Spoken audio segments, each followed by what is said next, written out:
Ito. Okay. Didikit ko lang ha. Distansya is 74 centimeters. Sa kauna-unahang televised punch test na gagawin kay Manny Pacquiao, gagamitin ang high-speed motion capture technology para malaman kung gaano nga ba kalakas ang suntok ng ating pambansang kamao sa isang ordinaryong araw. Ang lakas ng isang suntok ay ang kombinasyon ng bigat at bilis ng boksingero. Tinimbang si Pacman at sinukat ang distansya ng kanyang suntok.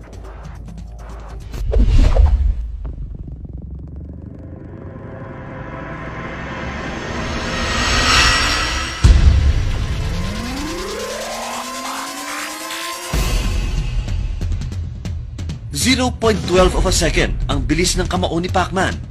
Mas mabilis pa sa 0.3 seconds na pagkurap ng mata. Dahil sa kinetic linking, ang pwersa ng suntok ni Manny ay galing sa kanyang buong katawan. Samahan mo pa ito ng bilis ng kanyang kamao.